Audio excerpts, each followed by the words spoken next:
Chers spéculateurs, bonjour et bienvenue dans cette vidéo hebdo du samedi. Ça y est, on est en plein dedans. On est dans la séquence de capitulation que l'on redoutait tant la semaine dernière. Et ben, dès le lundi matin, boum, ça a ouvert, gap baissier et puis ça saigne. Ça saigne et on n'est pas encore au bout de nos peines puisqu'on n'a pas ces volumes et cette séquence qui est typique d'une capitulation, c'est-à-dire on est sur les bas où il y a une panique énorme et il y a beaucoup de titres qui changent de main, des transferts de richesse. On n'y est pas encore, mais on est dans cette séquence-là. Donc je vais vous montrer tout ça en vidéo. Vous allez voir que ce soit sur les cryptos ou sur le marché des actions, on a encore de la marge. Mais pour autant, je pense que au cours des prochaines semaines, on va dire même au cours des 3 ou 4 prochaines semaines, ce sera plié et on assistera à un puissant rebond de marché pour enfin consolider notamment sur les bourses et vous verrez sur le Bitcoin quelles sont mes attentes. Donc je vais aussi vous parler des obligations à court terme américaines et à court terme indexées sur l'inflation d'État américaine et vous expliquer la logique du fonctionnement des deux et pourquoi ça peut être très pertinent de mixer ces deux types d'actifs dans un portefeuille en cycle inflationniste. Donc je vais vous expliquer tout ça, c'est parti. Analyse du Bitcoin, donc je passe sur un graphe en logarithmique et d'ailleurs je vais faire toutes les analyses en logarithmique cette semaine, même sur les indices boursiers, pour que vous ayez un petit peu une vue plus proportionnée des distances qui ont été parcourues à la hausse et donc qui peuvent être parcourues à la baisse et plus de visibilité sur les graphes qui sont moins tassés quand il y a des fortes variations. Donc le Bitcoin, bah voilà, semaine de grosses décharges. Je vous rappelle qu'en journalier, on avait là ce petit drapeau qui s'inscrivait dans une séquence baissière. Là, on avait le top de marché, donc un espèce de double sommet. On avait cassé ici par le bas, donc là, ça veut tout simplement dire que voilà, si on reporte d'un point de vue chartiste les distances, on prend cette taille-là. Alors là, ça va pas le faire parce qu'on est sur des choses extrêmes sur le Bitcoin, si ça le fait, voilà. Et on reporte par le bas, on est sur du 15 000 $. Ça, c'est l'objectif de ce sommet de marché. Donc, la zone des 15 000 correspond à une zone de support. Il y avait les 20 000 $, on les a tapés, ça y est, on est dans la zone des 20 000. Donc, voilà, le prochain objectif sur Bitcoin, c'est les 20 000, c'est les 15 000. Donc, on est en pleine chute, ça a ouvert directement en gap dès le lundi. Donc vraiment, en fait c'est marrant parce que la semaine dernière, le week-end dernier, quand j'ai fait les analyses, on voyait que tout était... C'est pour ça que j'avais titré cette vidéo, on est dans une séquence de capitulation, on sentait que tout ne tenait plus qu'à un fil, que juste, voilà, il suffisait juste qu'on bascule et que ça décharge très très vite, très très rapidement sur les indices boursiers et les cryptos. Et effectivement, on a eu exactement cette semaine, voilà, on est passé de l'autre côté du fil. Donc voilà, séquence de décharge, les 15 000 à mon avis, voilà, ça va être du gâteau au cours des prochaines semaines. Une fois que les 15 000 seront atteints, c'est là où il va falloir commencer à surveiller des gros creux de marché parce que potentiellement on sera sur le bas de cette grande correction en plein marché séculaire. Alors voilà, le grand marché haussier du Bitcoin qui a lieu depuis son existence, potentiellement les 15 000 seront des zones de point bas.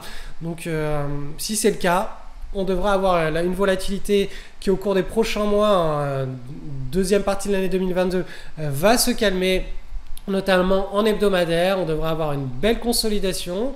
On parlera à ce moment-là de points d'inflexion.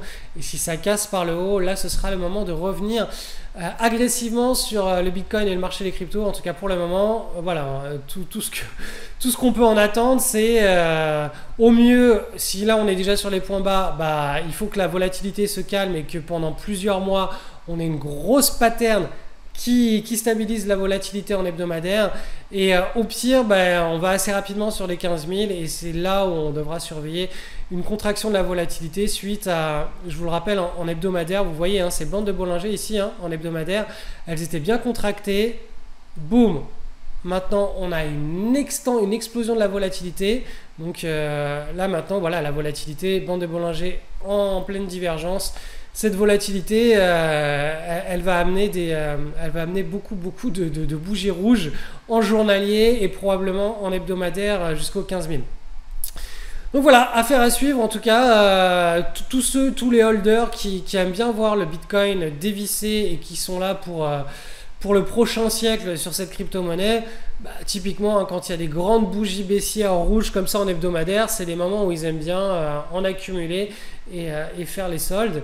Et puis bah, pour tous les spéculateurs, bah, on les cache, on attend tout simplement. Vous savez, le dernier trade, le trade sur le Bitcoin là, qui nous a permis de surfer toute cette hausse.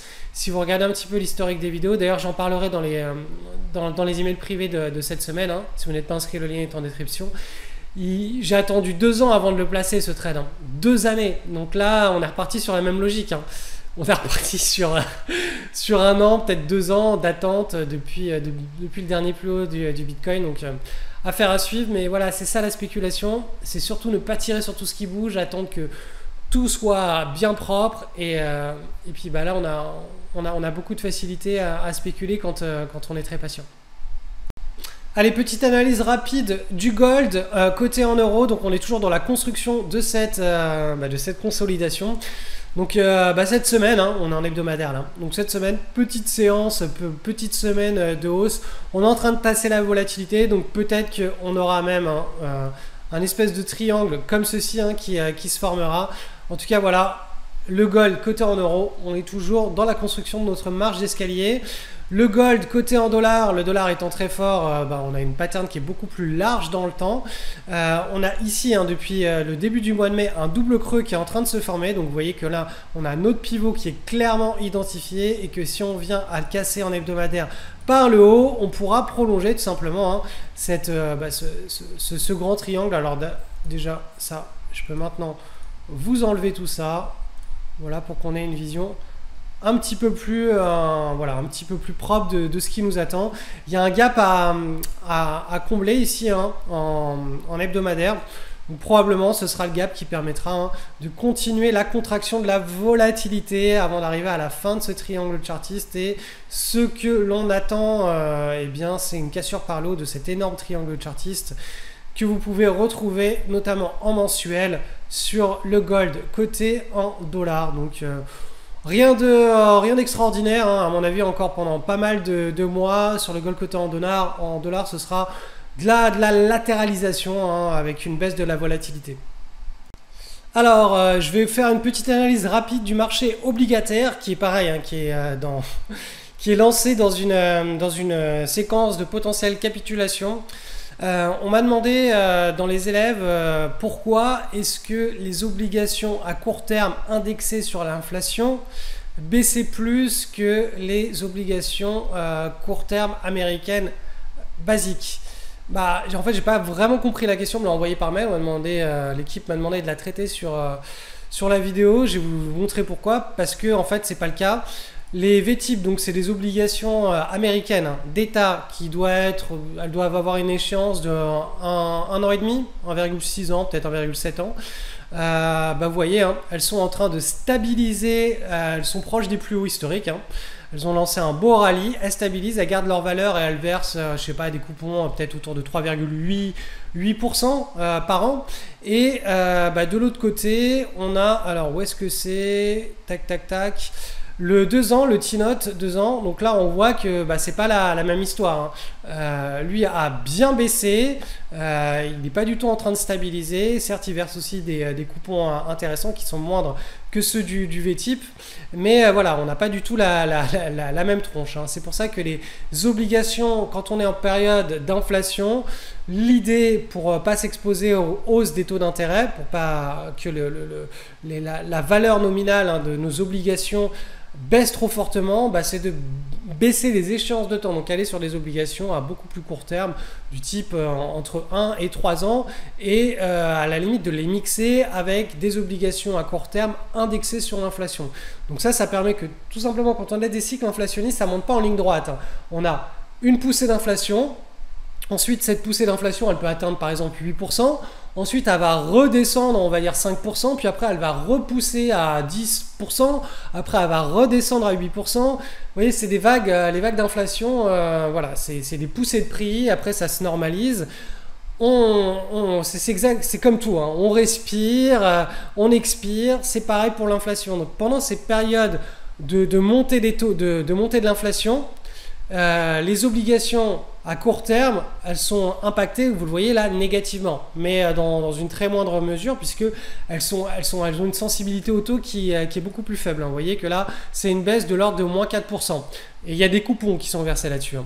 Donc coupon annuel, je ne sais pas combien c'est, mais ça doit être autour de peut-être 2,5%, je me trompe peut-être, mais c'est juste pour vous dire qu'une partie de cette baisse est absorbée par les coupons qui ne sont pas visibles, là, ils ne sont pas réinvestis dans le graphe. Voilà, et cette baisse est en partie absorbée par les coupons qui sont versés.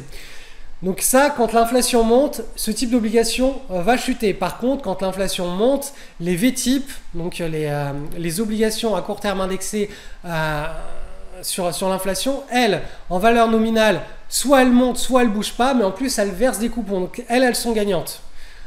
Par contre, quand on est toujours dans ce cycle inflationniste et que l'inflation se remet à baisser, bah lui, là, le VTIP, les obligations à court terme indexées sur l'inflation, elles, en valeur nominale, elles vont baisser tout en distribuant de très bons coupons, ce qui fait que quand on additionne les deux, on reste flat ou légèrement gagnant, ou si on perd, on perdra un petit peu.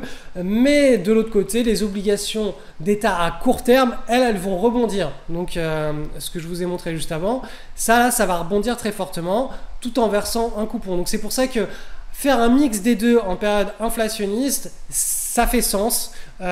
J'ai écrit une énorme conférence, hein, là-dessus qui sera dédiée aux élèves de la session 7.0 de mon école de bourse, hein, l'année prochaine. Je vous rappelle qu'entre septembre et juin, il y a l'année de mon école de bourse, c'est une année scolaire complète. Donc les inscriptions se font début septembre, les 2 premières semaines de septembre.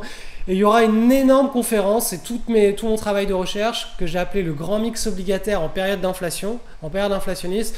Je vous montrerai comment tous les différents types d'obligations d'État réagissent dans les cycles inflationnistes et comment une proposition de modèle de portefeuille obligataire, donc pour remplacer celui qui est assez brut de décoffrage, obligation long terme ou moyen terme. Je vous montrerai comment faire un subtil mix qui permet d'incroyablement baisser la volatilité du portefeuille dans le segment obligataire, tout en ayant des rendements réels qui sont positifs ou qui sont très significatifs, en tout cas par rapport à ce qu'ils auraient pu être en restant brut de décoffrage. Bien entendu, ça c'est juste de l'optimisation. Si vous avez un portefeuille bien diversifié, ça fait le travail, il n'y a pas de souci. Ça a déjà été vécu et validé dans plusieurs cycles inflationnistes avec des taux réels positifs ou négatifs. Cependant, il y a moyen d'optimiser l'histoire quand on cherche à creuser. Et ce sera le sujet de cette grande conférence que je donnerai aux élèves l'année prochaine dans LSL 7.0. Analyse du SP500, donc une semaine bien rouge, hein, qui a été enclenchée par un gap baissier. Je vais vous le montrer ici en journalier. Donc là, on a eu même deux gaps baissiers. Je vous rappelle que la semaine dernière, j'avais titré qu'on entrait dans une zone potentielle de capitulation, c'est-à-dire où les cours accélèrent très fortement à la baisse, hein. D'un point de vue technique, on était vraiment dedans. Donc là, je vous ai affiché, hein, ce sont des graphes, je le rappelle, en logarithmique, hein, pour cette semaine. Donc là, on a un petit canal baissier en journalier, on est sur le bas du canal baissier, donc on n'est pas à l'abri d'avoir un rebond pour aller peut-être combler le premier gap, voire le deuxième. En tout cas, voilà, la logique là pour le moment, c'est vraiment une logique de décharge. Donc on est sur une accélération baissière. Au niveau des volumes, hop, vous voyez que là on commence à avoir des volumes en augmentation, mais ils n'ont pas surpassé les volumes de la baisse du courant du mois d'avril. Donc on n'est pas encore dans une zone de capitulation. Je vous rappelle qu'une zone de capitulation, c'est quand on a des grandes barres bien rouges avec beaucoup de volatilité et des volumes qui sont exceptionnels, hein, des volumes qu'on n'a pas vu depuis plusieurs semaines, plusieurs mois, plusieurs trimestres. C'est ça une zone de capitulation. Donc là vous voyez, hein, clairement, on le voit sur l'ETF, c'est pas présent. Donc ça c'est pour le graphe en journalier. En semaine, vous voyez qu'on a quand même pas mal de supports, hein, qui peuvent accueillir cette baisse. Donc si ça commence à se précipiter. Je sais pas moi, on peut très bien avoir des zombies qui sortent des placards, des faillites. Je sais pas ce qui peut se passer pendant l'été. En général, la première semaine du mois d'août, c'est là où les politiciens, quand tout le monde est bien en vacances, ils commencent à faire passer des petites mesures, ils annoncent des machins bien sournois et qui ont des gros impacts sur les marchés financiers à moyen long terme. Donc ça peut être pricé dès le mois d'août. On verra première semaine d'août ce qui va se passer. Il faut être assez attentif. Ou d'ici là, tout simplement, on peut avoir des zombies qui sortent des placards, donc certaines faillites, certains scandales, certains Ponzi qui sortent de nulle part, des nouveaux blocages, des nouveaux embargos, j'en sais rien. Ça peut venir de tous les côtés. La seule chose qu'il faut retenir, c'est que la psychologie des marchés actuellement, elle est d'amplifier les mauvaises nouvelles et de complètement neutraliser les bonnes nouvelles. Donc là, voilà, ça nous donne quand même tous ces objectifs. Dans le pire des cas, on a depuis le niveau actuel moins 37% de baisse. Si vraiment on rentre dans un espèce de crack en mode Covid, ça c'est vraiment le scénario le moins probable de mon point de vue. Il faudrait vraiment qu'il y ait un cataclysme financier au cours des prochains mois. Donc là, quelque chose de plus raisonnable, c'est depuis les niveaux actuels. On est déjà là sur le support, le support moyen terme du SP500. Mais si ça s'accélère, on a encore moins 13% de baisse. Très clairement, les moins 30%, j'y crois vraiment pas. Mais bon, après, tout peut arriver sur les marchés financiers. Et l'image à garder à l'esprit, pour le moment, l'image la plus logique, c'est, je vous le rappelle, ces bandes de Bollinger ici en mensuel, sur le cycle mensuel, on est censé être sur le bas de cette décharge, donc on n'est pas très loin. On est censé ici avoir un rebond qui se met en place et la volatilité qui se stabilise, qui se contracte, pour ensuite laisser place soit à un nouveau bull market, soit un nouveau bear market. Donc quand je dis bear market, c'est vraiment quelque chose d'ampleur. Et pareil, bull market, c'est quelque chose d'ampleur, c'est une vraie grande vague très significative. Là, de mon point de vue, même si c'est pas raccord avec ce qu'on dit dans les livres de bourse qui nous disent au-delà de 20%, c'est un bear market. Si on est à 19,8% de baisse par rapport au plus haut, on n'est pas en bear market. Par contre, si on est à 20,05% de baisse par rapport à l'ancien plus haut, on est en bear market. Donc ça, c'est textuel, c'est les livres de bourse. Moi, je regarde ça de beaucoup plus d'un point de vue des cycles en mensuel. Et tant qu'on n'a pas cassé les grands supports en mensuel, de mon point de vue, on n'est pas dans un bear market. Là, les deux derniers bear markets qu'on a eu, c'était ici, l'implosion de la bulle des valeurs technologiques. Donc là, on a cassé la bande de Bollinger inférieure et un support, et là, on s'est précipité vers le bas. Pareil, la crise des subprimes 2008, on a cassé un support mensuel et on s'est précipité vers le bas. Depuis, on n'a jamais cassé un support mensuel. Et là, vous voyez, le support mensuel, pour le moment, il n'est pas encore défini. Donc il sera défini quand on aura eu un premier rebond en mensuel, on commencera à consolider, et ensuite si on casse par le bas, là on pourra, de mon point de vue, la logique froment, dire que ça y est, on rentre en bear market et qu'on va pouvoir observer des vraies vagues de baisse significatives avec des moins 10, moins 15% sur les indices. De mon point de vue, on n'y est pas encore là. Alors peut-être que le bear market a déjà débuté et il ne correspond pas à mes standards.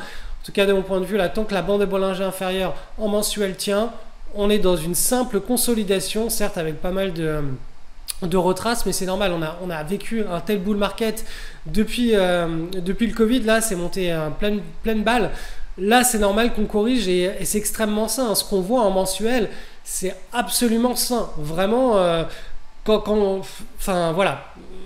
Je pense qu'à un moment donné, l'analyse technique, ça ne fait pas tout, mais ça permet de garder un petit peu les pieds sur terre et de se dire, ok, j'entends monsieur A, monsieur B, monsieur C qui sont en train de me dire que c'est la fin du monde économique, c'est la catastrophe, on est sur le plus grand crack boursier de toute l'histoire, la plus grande bulle, la mère des bulles, de toutes les bulles, va imploser. Peut-être qu'ils ont raison, mais si on ferme les oreilles et qu'on regarde juste les graphes, pour le moment, tout est en ordre. Il n'y a pas de... on reste sur une logique de bande de Bollinger inférieure. On rebondit, on stabilise la volatilité. Et là, par contre, on pourra voir ce qui se passe ensuite. Donc voilà, ça c'est si on fait complètement abstraction des news et qu'on ne regarde que les graphes. Après, bien entendu, hein, effectivement, hein, c'est pas parce que les graphes disent ça que ça va se passer comme ça, mais en tout cas les graphes mettent en avant la psychologie des foules, et cette psychologie des foules, elle avance avec un certain ordre. Donc soit cet ordre il est perturbé par un énorme chaos qui arriverait cet été, comme je vous l'ai dit, avec des news macroéconomiques qui viennent lessiver les marchés financiers. Et là, effectivement, on pourrait avoir des très très grosses baisses. C'est de mon point de vue extrêmement improbable, hein, je le répète. Soit on reste en ordre ordonné, et puis voilà, on n'est pas loin d'avoir un rebond qui va permettre de stabiliser toute l'histoire. Donc affaire à suivre. On est toujours là en zone potentielle de capitulation, hein. Là, le mouvement il est en train de partir. Donc là, peut-être que la semaine prochaine ou les 2-3 prochaines semaines, on aura la zone de capitulation. Donc peut-être qu'elle se fera ici autour de ce support, peut-être qu'elle se fera sur le support inférieur, peut-être entre les deux. En tout cas, on est pile poil là en ce moment dans la zone d'accélération baissière, et un choc de volatilité avec des gros volumes nous montrera qu'on a potentiellement le point bas de cette séquence de décharge. Donc la bonne nouvelle dans tout ça, c'est que cette espèce de baisse lente et insupportable va peut-être enfin se terminer au cours des prochaines semaines, et que par derrière, on a des rebonds de marché qui peuvent être extrêmement forts et significatifs. Et pendant ces périodes de rebonds de marché, si vous faites du swing trading en daily, alors en hebdo, je pense pas, parce qu'en hebdo, on est beaucoup plus là pour capitaliser sur les longs marchés haussiers. Là, on n'est pas dedans, on est davantage sur une logique de swing trade sur des unités de temps qui sont courtes en daily. Donc, on va avoir des opportunités qui vont se mettre en place, donc des opportunités qui vont de quelques jours à quelques semaines. Ça va tomber pile poil, hein. Les screeners vont se réveiller d'un coup en 2-3 jours, juste après la capitulation sur les indices. Ça va faire un pivot, un creux de marché en journalier sur les indices. On va casser par le haut le pivot, et là les screeners vont commencer à nous ressortir pas mal d'opportunités sur les marchés américains, avec voilà toutes les valeurs qui ont bien tenu, qui sont dans des patterns corrects. Il y aura des swing trades à mettre en place. Donc cette semaine, je reprends les emails privés, je vais vous montrer un petit peu la logique qu'il faut adopter et adapter à son écosystème pour pouvoir profiter de cette potentielle prochaine vague de rebond. Donc ce sera un rebond dans un gros marché en range, mais vu qu'on a beaucoup dévissé et qu'on a encore du potentiel de baisse à dévisser, et le retour de bâton à la hausse il sera extrêmement fort, et là il y aura des swings à mettre en place. Ce ne sera pas des swing trades avec un money management extrêmement agressif, parce qu'on n'est pas dans un alignement des planètes en plein bull market, mais il y aura des choses à faire qui seront très très prolifiques. Donc dans les emails privés que je vais vous envoyer cette semaine, je vous expliquerai la logique à adopter, ne pas se précipiter sur tout et n'importe quoi. Je vous mettrai en avant les 2 plus gros trades de ma vie en termes de plus-value réalisée, en termes de valeur absolue, hein, sur mon compte de trading encaissé sur des trades. Je vais vous montrer ça, on va les disséquer, et vous verrez exactement, c'est exactement la même logique que vous devrez garder en tête et appliquer si vous souhaitez faire de la spéculation dans ce potentiel prochain rebond qui sera significatif sur les bourses. Donc si vous n'êtes pas encore inscrit à mes emails privés, le lien est en description de cette vidéo.